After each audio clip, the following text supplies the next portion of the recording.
lot to discuss. And every time Tyler O'Neill has a good game or an isolated, really good moment, we think here in 2022, well, this could be the start of something. And if he gets hot, they're lethal. And last night, a 3-run bomb when they had to have it over 420 feet. Tyler O'Neill and his importance to this squad, Andy. Well, I don't think you can, evaluate just how important he is. And, when you rely basically the most powerful part of your offense with obviously our first baseman and third baseman, those guys obviously cannot get it done every night. And the thing is, if O'Neill does start doing what he did last year, and he's shown, like you said, he's shown signs of it, and then I think what happens is actually Goldschmidt and Arenado actually become better because they don't feel like this at-bat is going to determine whether we win or lose. And when you go to the plate knowing that maybe, not that it really changes your approach, but there is a little bit of that pressure that's released. If you think of it as a pressure valve, you just kind of let that hiss leave your body.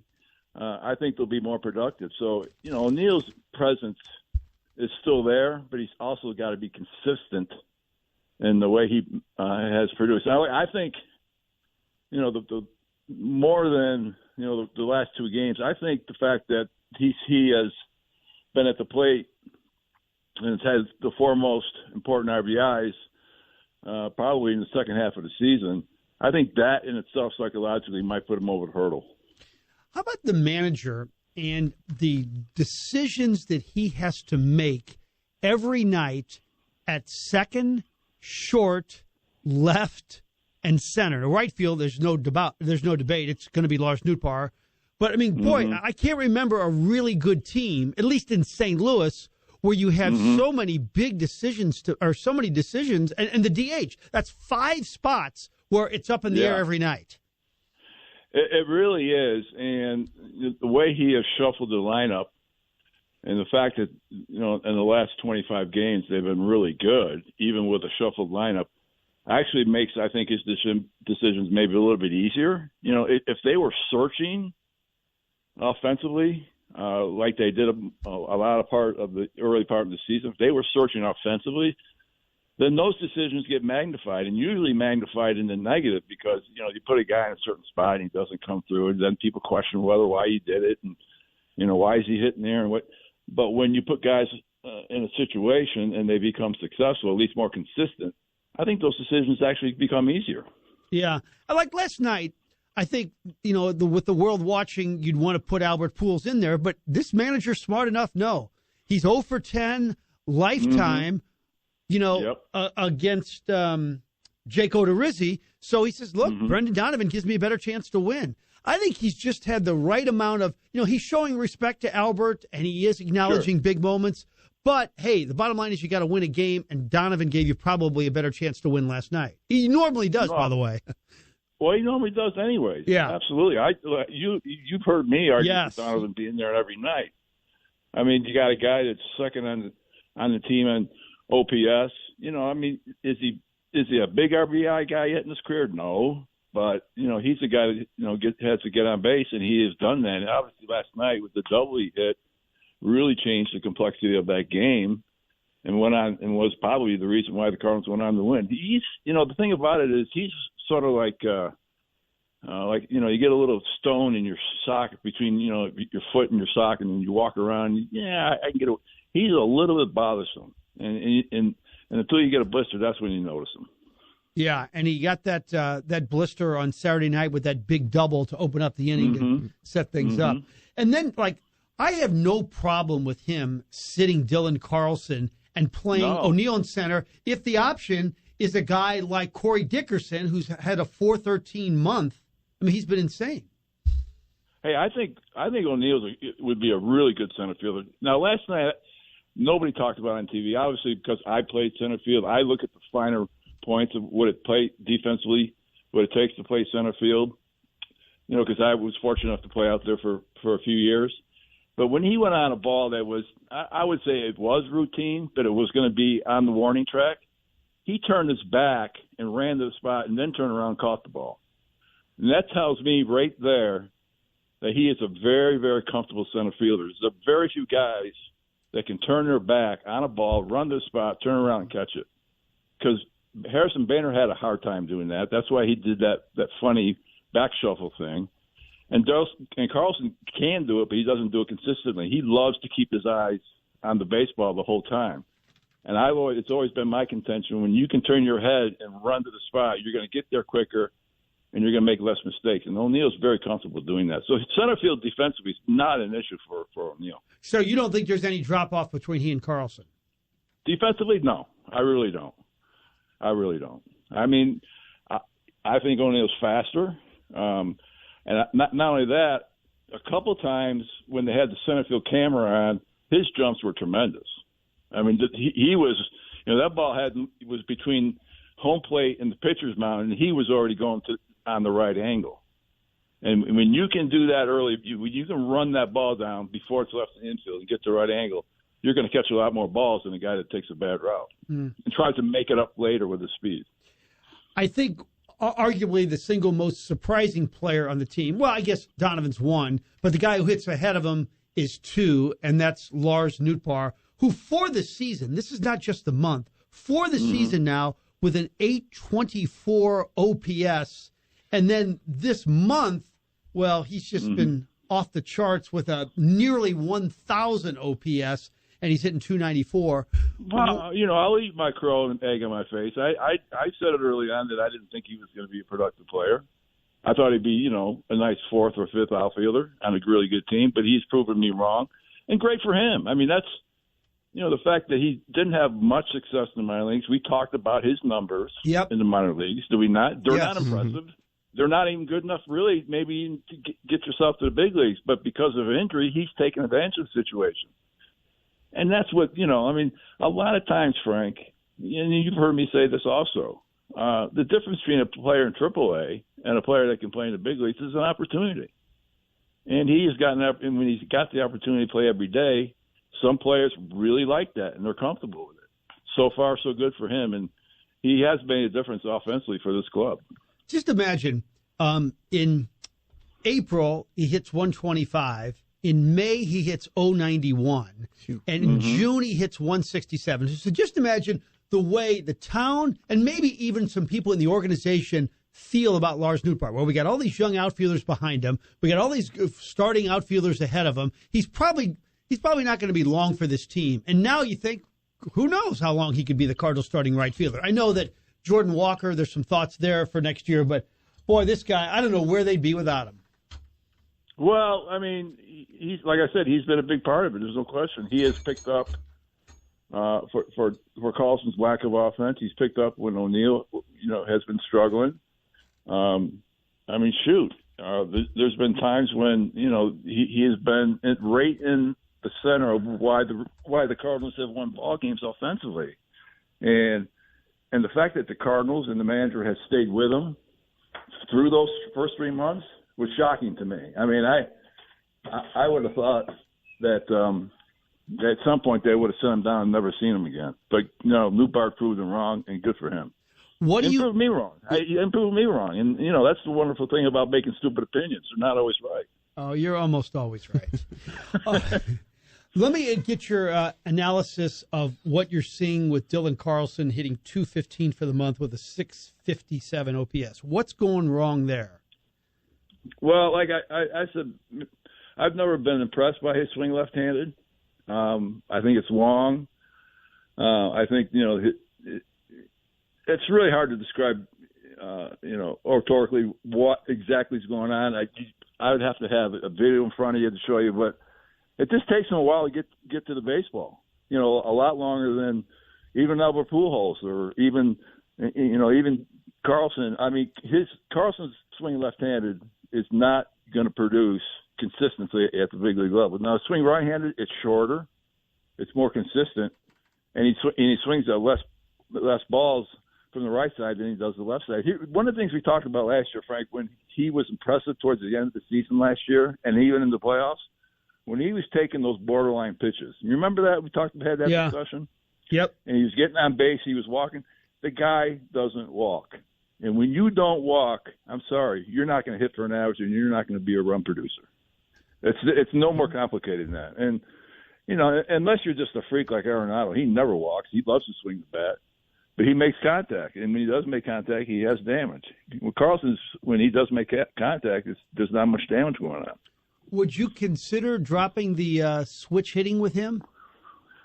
Boy, that was a thought that, you know, I've kind of thought about it a little bit, but you're right. It would be something to consider unless he can clean it up in the offseason. You know, I mean, that's the thing. He's still young, and he was highly touted, like we know. They don't. You know, the organization, I think, was trying to send a message that we believe in you. That's why he was never talked about in the trades. And psychologically, they thought that maybe that would put him over hurdle. I don't think really it's part mental, but it's also his swing is not a swing that's going to produce consistency. And he's got to figure out how to shorten it up and stay in the strike zone. Well, it's kind of stunning that we're talking like this about him because, let's face it, last year at this time we were thinking, well, this is the guy we love the most of the outfielders. I don't know, maybe O'Neill tore it hot and finished 8th in the MVP. Yeah. But there was a stretch. Yeah, you're right. We were discussing Carlson maybe being the guy in right field for 10 years. Yeah. I tell you what, that's up in the air right now. Yeah. So, what about? And you saw it early on in the season. You saw it, early on. We just boy, that swing doesn't look good to me. Right-handed, it's good. It's not great. It's good, but his left-handed swing has got to be cleaned up. You know, let's face it. There was a time we thought Randall Grichuk and Stephen Piscotty and many others were going to be stars, and they turned out to be just okay, solid players, but not. Well, right. And Frank, the hardest thing to produce in your organization is everyday players. Yeah. When you really think about it, if you've got 5 everyday players, 6, you're a great ball club. It's just really, really hard to be an everyday player at the major league level, and to do it for a long time. And here's the thing that, and I'm always, I wouldn't say I'm negative. I'm cautiously optimistic about young players. Let's not hype them up. So the only place they can go is down. Let's be even-minded, even-keeled about players. And if they are better than what we say, boy, I think that's a better way to approach it than going the other way around. Yeah. Who would have thought that Bader and Carlson would not be as productive as Newtpar and Donovan? Well, I'll say 1 out of 2. I never thought Bader was going to be a producer of offense. Okay. Because we discussed it, because he doesn't utilize. He doesn't play within his talent. He tries to play outside of his talent. All right, I want to get a general thought on switch hitting. I was with Vince Coleman over the weekend at the Cardinal Hall of Fame luncheon, and I'm thinking, okay, so on that one team, Vince Coleman, Terry Pendleton, Tommy Herr, Ozzie Smith, and Willie McGee, 5. Mm-hmm. Why don't we see switch hitters now? I think because I think we're teaching guys to try to hit the ball as far as we can, as hard as we can, at a young age. And when you're a switch hitter, usually you have one side that is your natural power side, and maybe not a high average side, and you have problems against one certain pitcher, let's say, and if you're talented enough and you have enough natural athletic ability, that will be the side that produces the higher batting average. And that's the case for most guys. They have a power side and they got an average side.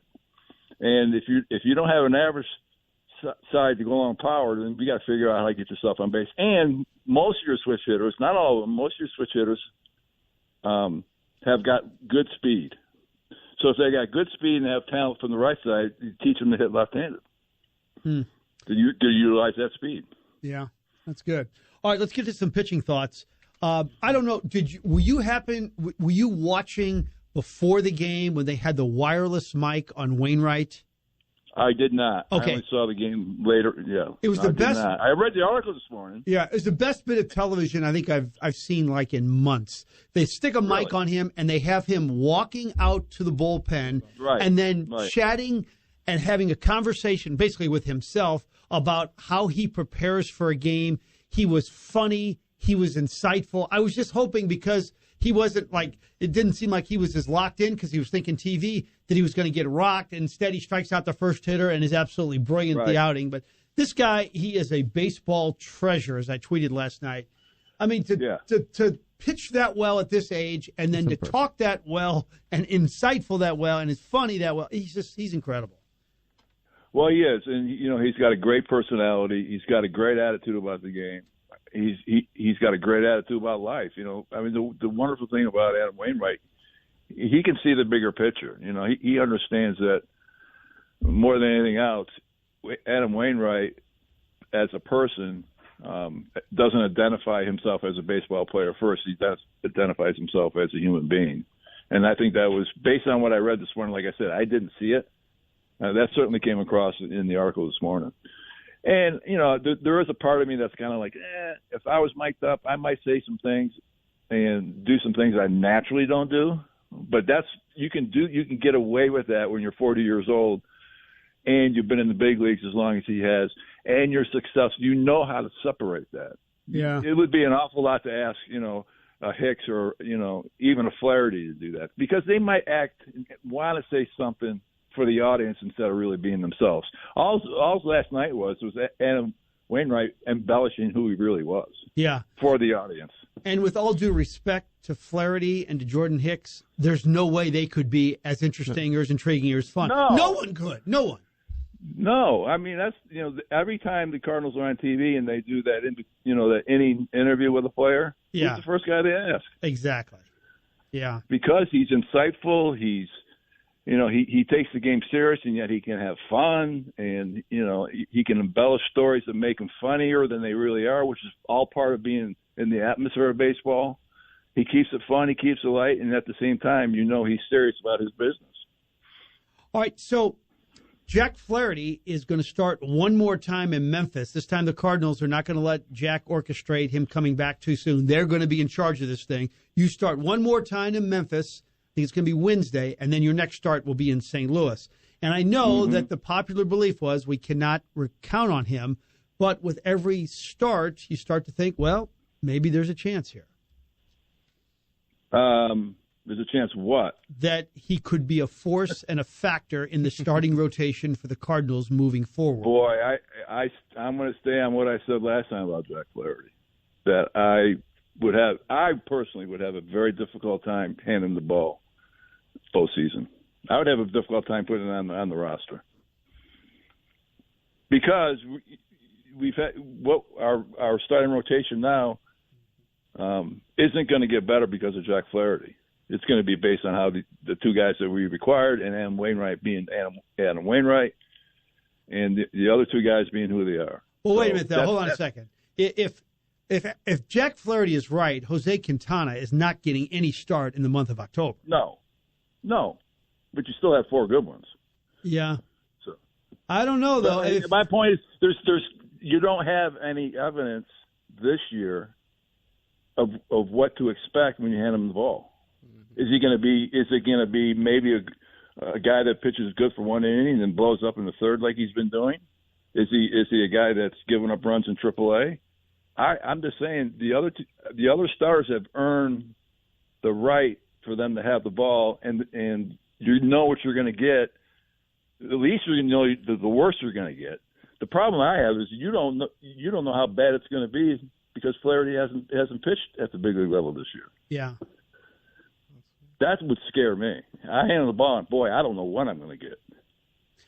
Thought it was really encouraging the other night to see Jordan Hicks. He always has usually has a good first inning. Then the second he gets in trouble. Well, he got in trouble a little bit, but he got out of it. And like with Tyler O'Neill, that every time something really good happens, you think, well, maybe he's figuring things out. And with Hicks, when you're throwing that hard, you have that kind of talent, maybe he will. And boy, what a weapon he could be, because he's the guy I feel has the best chance after Helsley to be a factor in the postseason.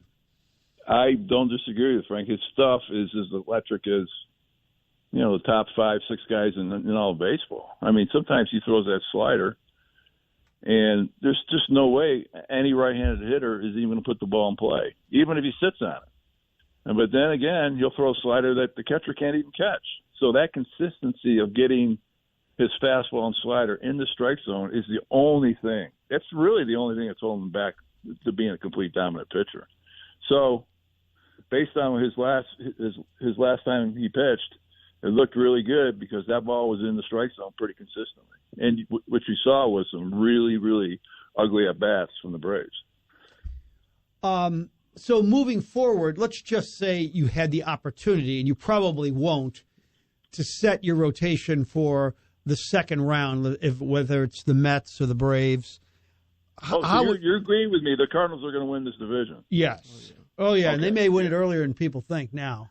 Yeah, that's what I was saying a couple of weeks ago, that this team's going to win the division. And I don't want them to win by 10 games because then, that competitive edge eases a little bit. In some ways, I think they're going to win the division. In some ways, I hope it's kind of a horse race to the very last week because that intensity you want carried beyond just the regular season. You want that intensity going to the playoffs. How would you prioritize the pitching if you had a chance to set it up? I mean, is there a part of you, let me throw this at you before you start. You'd want, because you'll be on the road likely, did you want Wainwright in Game 3 because he's so invincible at Busch Stadium? Yes. Okay. Yes. And then, and it depends how the season ends, too. Yeah. I mean, what if let's say the Cardinals do need to win, the last weekend of the season. Let's say, there's no guarantee the Cardinals are going to play this type of baseball the rest of the season. Really good chance that they might, but if let's say they do hit a wall, and Milwaukee, finally gets their head together and stops being pissed off about the fact that they traded, their closer, which seems to have affected their ball club. If they can get beyond that, and you got a pennant race, and let's say Wainwright has to pitch, then that sets up naturally. I think what happens is, like I said, I think it's good for a team to be competitive into the last week of the season, or maybe even the last weekend of the season, with a few days knowing that you won the pennant. And I think that'll dictate, obviously, your starting pitching. Now, if you have the luxury, I think Adam Wainwright still has to pitch Game 3 in Busch Stadium. He's earned. I mean, because it's a formula that works. It just works. So you know what you're going to get. It doesn't matter who he's facing. What about the significance of the weekend? I know it's just one series, but it's one thing to beat up on the Diamondbacks and the Cubs, but to beat a team that has been the best team in baseball statistically over the last couple of months, what does that do psyche-wise, or is that overblown? No, I think it's important, Frank. You can make an argument the Cardinals could have been swept. I mean, if Jansen doesn't blow up like he did, I mean, he was horrible, by the way. That was just handed to the Cardinals. I mean, obviously every at bat you earn as a hitter, but that was terrible. But last night's game was tremendous. So it does a lot. And like I said, the fact that O'Neill, was the guy who was at the plate when they scored the winning run 2 games in a row, that psychologically is something you can't put in all the stats that they're trying to talk about today. There's no way to equate how important that was for him psychologically. So, yeah, it means something. Any thoughts on the catching situation moving forward? You're just not going to get any offense out of Yachty, I don't think. Maybe a single from time to time. I will say this, though. Some of his backups have done okay. Yeah. But yeah. The thing is the offense going to continue to be as good as it's been lately to cover for Yachty? But there's also the caveat to that is, well, how much more are you going to get offensively from the other guys? Yeah. Do you have an opinion? Do you have an opinion on Kisner yet? Do you think that there's a chance that because you look at his last couple of months and it's actually been pretty good. Let me just give you the numbers for a second on Andrew Kisner. Now for the year it's 231, but in August he's hitting 321, and in July he hit 280. I'm wondering if you could. I don't know I think you're going to play Yachty in the postseason, but moving forward, do you think? Boy, I hope he hits the heck out of the ball. I really do, because I think they're a better ball club when Yachty doesn't catch.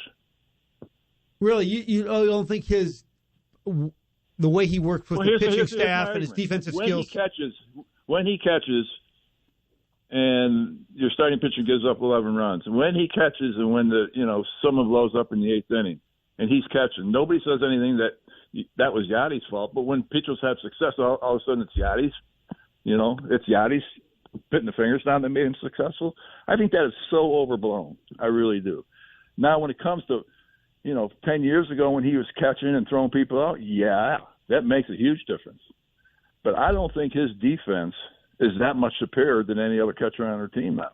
I really don't. Now, he may call pitches better, but ultimately, Gotti doesn't throw the ball.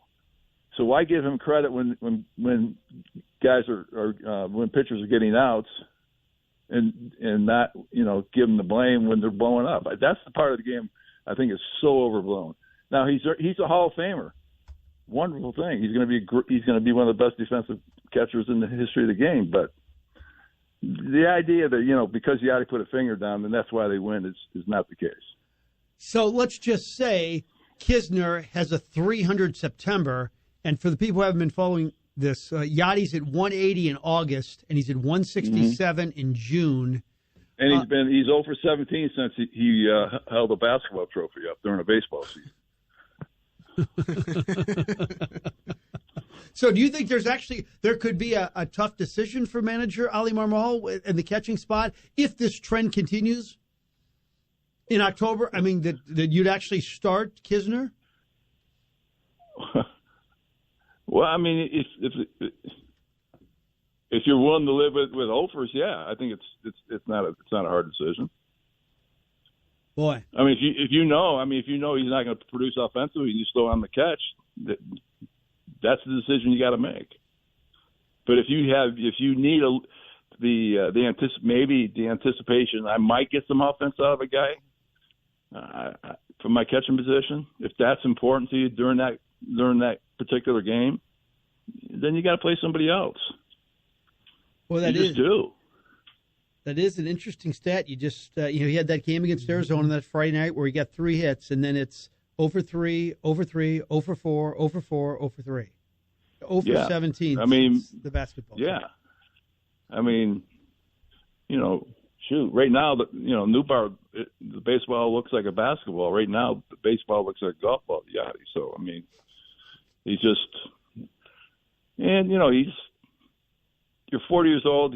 He's caught so many games. He didn't come to spring training in shape. He's overweight. He probably hurts every time he catches. So yeah, I mean, physically, I get it. It's almost impossible for him to swing at a major league pitch and expect anything good to happen. Matter of fact, I hope when guys are on, he strikes out or hits the ball in the gap. I certainly don't want to hit the ball on the ground. Who was the slowest player you ever played with or against? Mike LaValliere? He was up there. Yeah, I would say Spanky was slow, about as slow as they get. But there's nobody slower now than the current catcher for the Cardinals. And he's never been a fast guy. But, I mean, think about the toll of squatting all those games and all those plane rides and all that training. And so at 40 years old, it's just catching up to him. Yeah. And not only that, it's interesting that we never got an answer why he didn't come to spring training. We never really got an answer why he went to Puerto Rico during the middle of the season. The only answer we got was he was gone for a couple of days because he thought being the owner of a basketball team was more important than being with his teammates, which does not sit well. And I get it. The players are protecting him, but I guarantee you it's not sitting well in that clubhouse. And in spite of that, they're still playing great baseball. So it says a lot about the character of that ball club.